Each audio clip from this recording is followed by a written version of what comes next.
Today we're going to see Devil's Den. And on the way, we'll see 2 mile markers from the town, which I'll explain a little bit about later.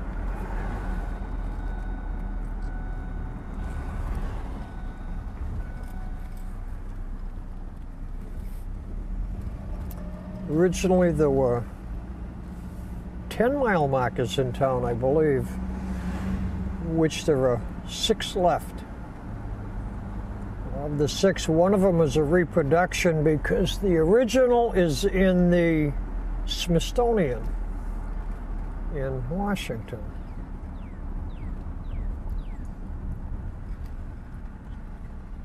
And this is our first mile marker here, mile marker 37. And there's a B in front of it, or above it, which depicts 37 miles to Boston. Not really an expert on mile markers, but I do know that they were carved a lot of times by gravestone carvers, and decorations seem to be more whimsical than any other significance.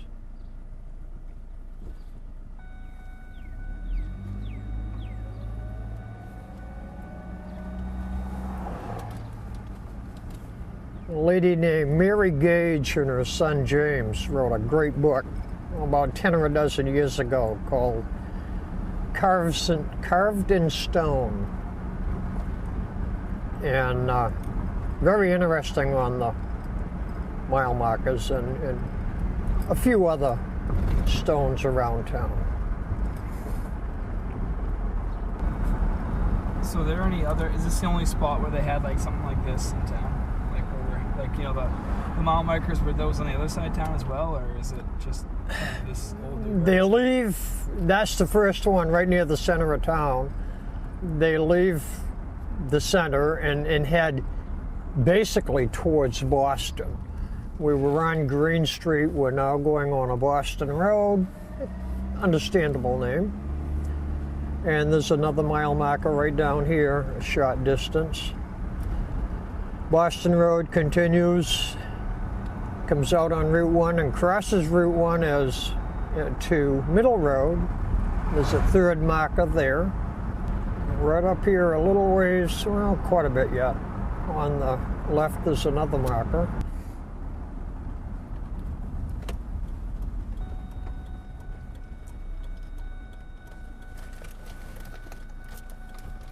There again, decorations are a bit different on it.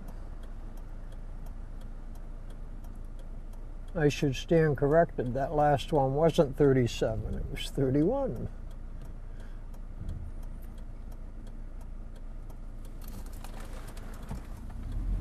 So this is like the original version of a mile marker, is that what Yes, it is. And that's the interest that I have in history today, is history repeats itself.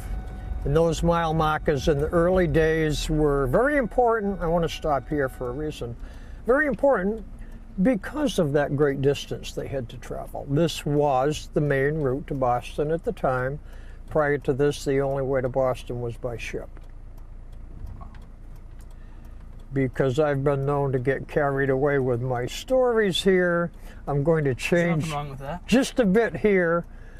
On this right side here used to be our, at the time, called dump. Today you would call it a landfill. When in my childhood, everything was just dumped beside the road there, pushed into a pile and burned. Looks like wetlands now. Well, I think it was probably always wetlands, except for when they dumped. So what happened to all the stuff? Because it looks like there isn't really any trash there anymore. That's nature, if you will. Nature will reclaim itself. Yep. And that's what's happened, because it's been more than 50 years since that was a landfill. A little bit later they went over where the hills are, and it was still considered a dump. And then when that was capped over, Eventually we moved a little bit further to the west, or our right, if you will, and it became a transfer station, which we have today. On another sidelight, this is the little river here beside the railroad tracks. And this little round area right here beside the bridge is called Fore Rock. Or actually, this crossing is called Fore Rock. And as a youngster here, we used to swim here. It was a very popular place to swim. Do people swim here anymore, you think? Pardon? Do people swim here anymore? Not to my knowledge, but I won't say no. Yeah. But so It is tidal water. Little River goes from Parker River all the way up through into Newburyport. It originates near Kmart, if you will. Okay. Also on the other side, there's another deep area there, which was referred to as New Hole, and that was also a favorite swimming place for others. Why they had a choice or different idea on it, I don't know. Now we're approaching the Devil's Den area. It'll be on our right up here.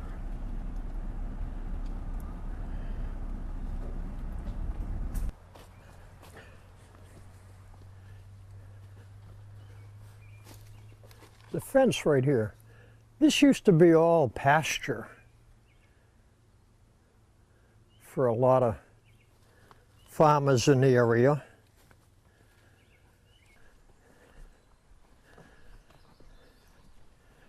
And as you can see, it's always been a hangout for the local younger generation. They've had some campfires and things like that.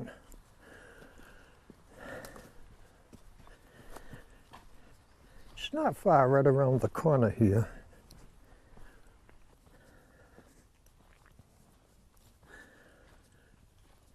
Devil's Den was first discovered, if you will, by a young man named Noyce, James Noyce. He was an ensign in the militia, and it was quite important to the townspeople because it contained lime. Limestone was needed for the mortar for chimneys and brickwork. And if we see down in here, and we can see, well, even here is a good example of the white, which is limestone that's in the rocks here. There were many other minerals in it too, but lime was the most important, and so important that the town fathers deemed it necessary to post a guard so all families got their equal share, if you will, and didn't overstep their bounds.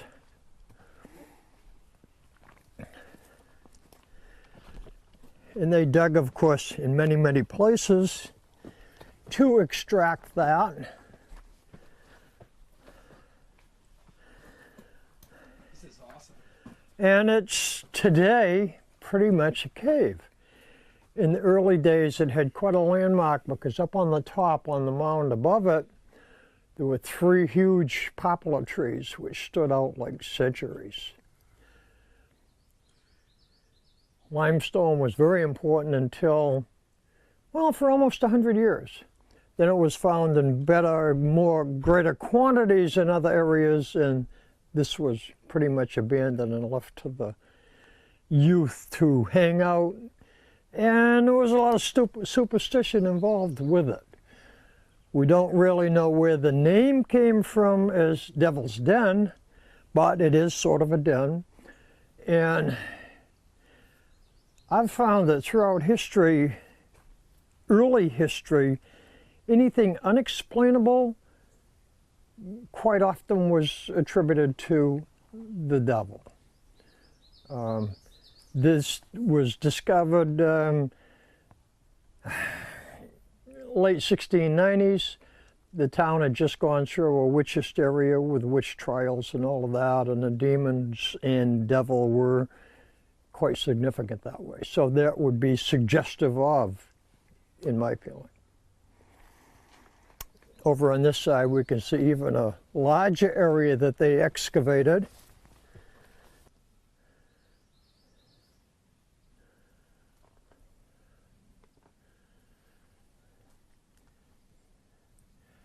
And as we can see, they removed as much of that lime as they could.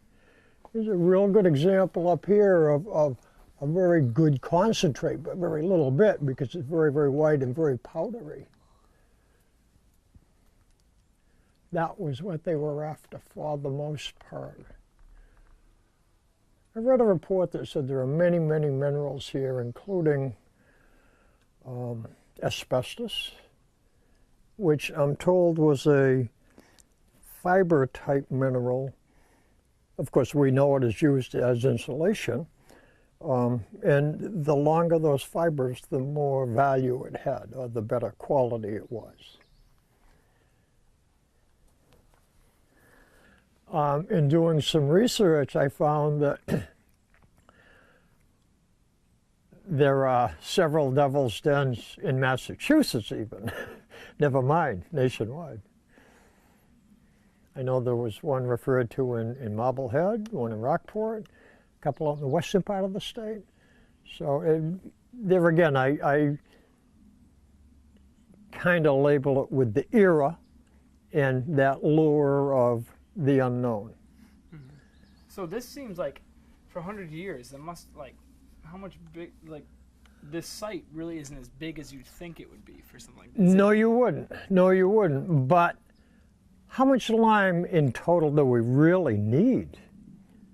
So that was significant because without that lime, they would grind up shellfish, oyster shells, clam shells, that type of thing, which makes a marginal quality mortar, and this was much, much better. So some of the older buildings in this town that are still around could potentially have this? I would say, yes, I would say. Very, very likely, and I don't know, it could be done.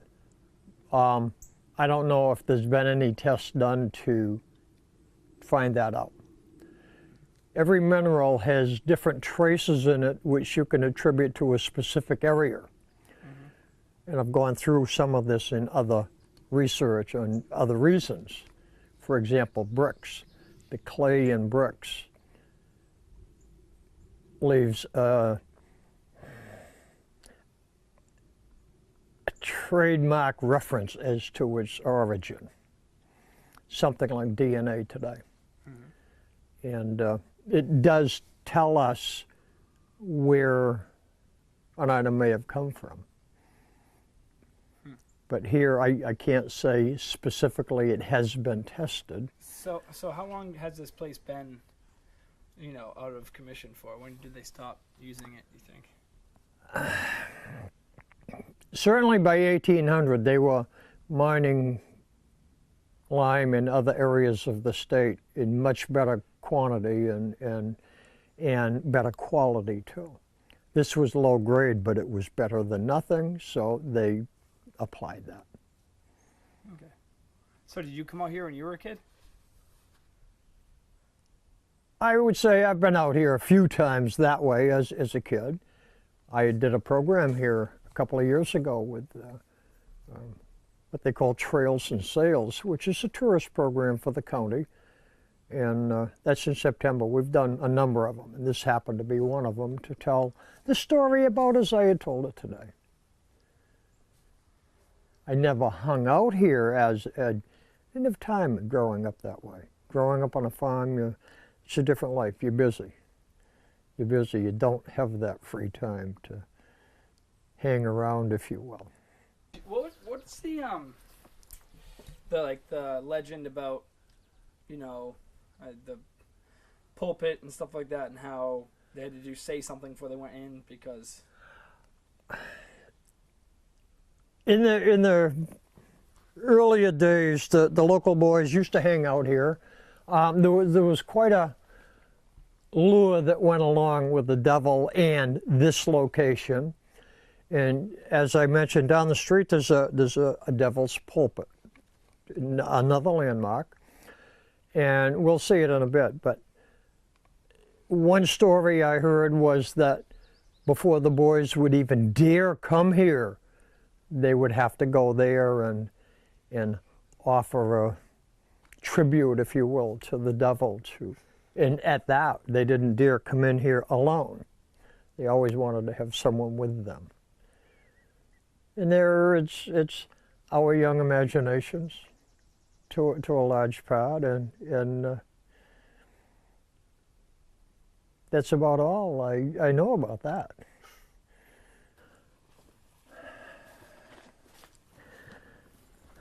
It was also a place of interest for picnics early on. People would come by and have picnics here and all of that. On the way out, or when we get out, we'll talk about Devil's Pulpit a little bit, just down the street. And that was sort of interlinked with this, but not really. More in lore and myth than anything else. So that about tells our Devil's Den story. Well, that's not uncommon to this area, though. There's a lot of big boulders like that. And some of them have names, like a landmark. Others, they're just big rocks, if you will. Behind where my dad used to live, there's a huge ledge, larger than this, that we always referred to it as the cliff. Well, it's sort of a cliff, because it did drop just about straight down, and probably 30 feet, something like that. Nearby there's another rock called Haystack Rock. Over on the other side of town in Byfield, there's one called Balancing Rock, another one called Great Rock. So we pick names for things, and sometimes for no real known reason. We've had in the past few real hot days. This would be a nice place to hang out, because it would be much cooler in there under the stone and all of that. So it would be a refreshing area. You could run across the pasture here to the river to go for a swim, or hang out here at the same time. So this was kind of like I wouldn't say a tourist attraction, but it was kind of like a place where townies would come and hang out. A local hangout, yes. Yes, a local hangout. When do you think it was like a local hangout until, you know what I mean, like what part of history? Oh, because I know like... it continues today. And I'm sure it went through spells of popularity, but I certainly remember in grade school, and I went to school at the Woodbridge down here in the center of town, the kids used to talk about hanging around here frequently. So it was still popular then, and I'm sure that it went through cycles where it was nearly forgotten for a while, and it's the type of place that the locals that live nearby, so to speak, would live. So as they grew older, they would outgrow it, and others might pick up on that. Oh, geez, you can't even see it. Wait, poke the rock right there? I mean, It's in there.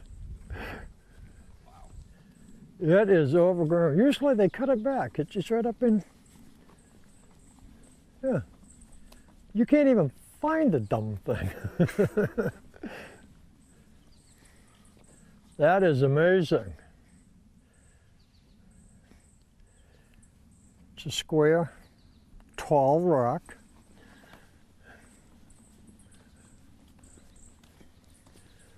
We're not going to find it. We aren't even going to have a hint. Where it is. Now last year they had cut this stuff out, or the year before.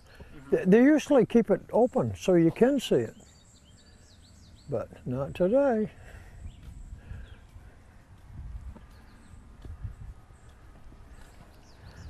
One story about the pulpit the invisible pulpit was that the devil would preach at midnight to his disciples there. Another story was that the Reverend George Whitfield, who preached a lot in Newburyport at Old South, and other churches too, but predominantly at Old South, had also preached here.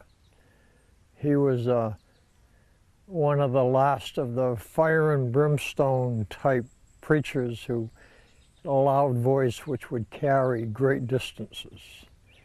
Quite a famous preacher. And of course, when we're in nature,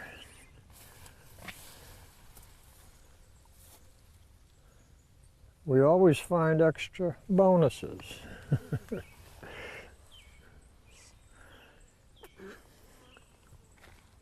I'll eat those. Like that, you know, what do you think that means for a history of a town? Like all the superstitious stuff. Like 200 years ago, you know, it was around, but now it's something. What do you think? How do you think?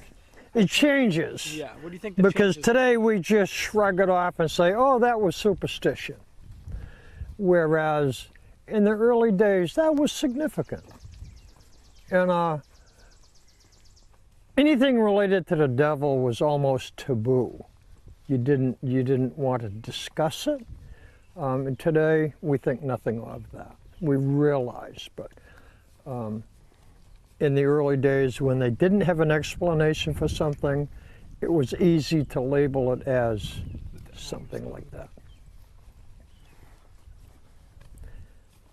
So you think that this stuff will ever really be forgotten about, you think? Not totally. Not totally, because the world of the internet has helped prolong our memories that way. Mm-hmm. And there's so much information there that we can always trace back. And that changes daily.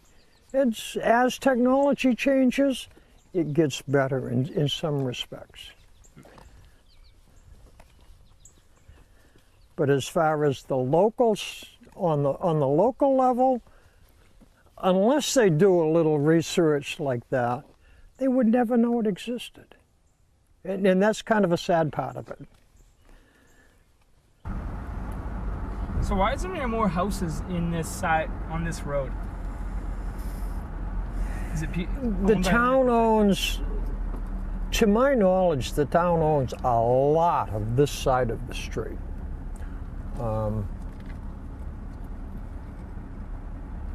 And down this way a little bit to my left, quite a ways on Hay Street we're coming out on. On that side, it's pretty poor quality ground as far as house lots go. It's either rocky or it's wet and difficult to build on. Someday we're going to see houses in all of these areas, other than properties which are in programs like Greenbelt and other groups like that, which are nonprofits who preserve open space. But eventually, wetlands are going to becoming less and less of an issue, because as cities and towns get sewerage, now that septic issue is no longer a problem, if you will.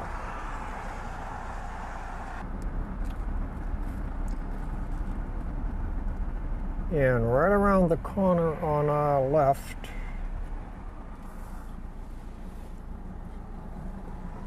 we are going to see another milestone.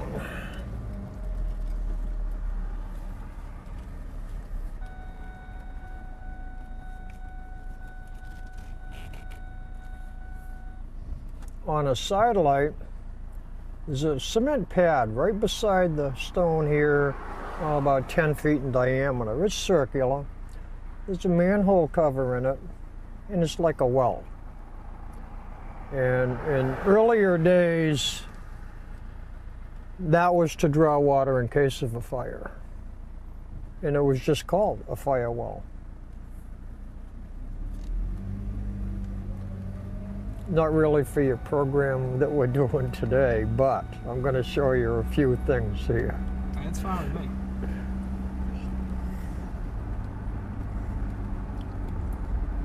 We talked a little bit about the Adams Farm and their cider mill and everything. That building right there, the one furthest to the, I'll pull up enough to get a better, not that it matters really. Furthest to the right building originally was the town hall for the town, and it was moved there. Why was it moved there? Well, they bought it and they used it as a barn for storage for hay, equipment, or whatever. The lady who lived here passed away, almost a year ago now. It was quite a farm in its day. It had a lot of buildings. They had sheep, cattle. This building here was a cider mill that was steam powered.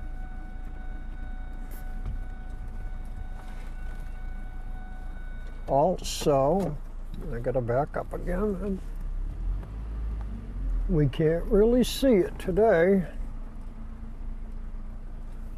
But right here by the front corner of the building was hay scales, just like you would drive on today in a construction yard to weigh a vehicle. And they would weigh anything for people who were selling by weight. That's really cool. How many acres are with the place? I heard that at its peak it was about 1,000 acres. Oh, it still looks It pretty was sweet. certainly the largest farm that I know of in the area. And that ranged from woods to salt marsh and everything in between. The building you can sort of see way in there was their sheep barn. They had a lot of sheep. And that town hall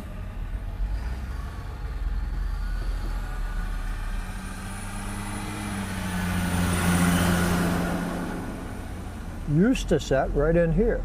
The town hall? Yep. They moved it from here over to where we saw it. That barn is, I would say, one of the oldest in town.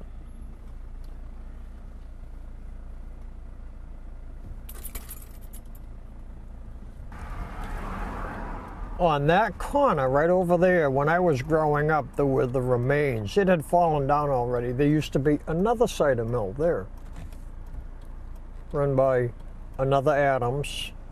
That previous one was an Adams mill, and this was, I believe, a cousin of theirs. There was that Adams. This farm down here was an Adams, which owned this mill. A good friend of mine tells me about all of these woods in here from Boston Road up to the next road, and I'll show you that. That used to be all open land. And he's my age, and growing up as a young teenager, he remembers mowing and raking hay in there and baling it. It's too bad. It's a little bit overgrown today. Yeah, it's too bad that's not still. It is in a sense.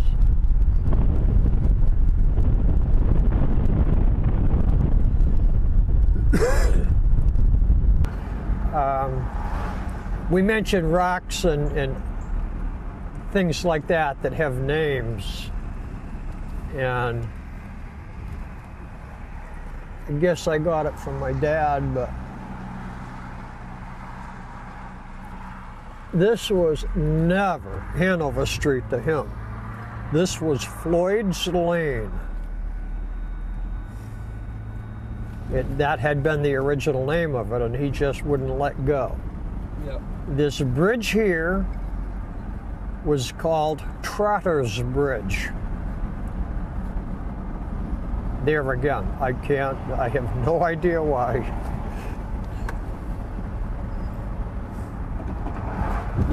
I take great pride in that we know about these areas. That's why I like to kind of pass that information on.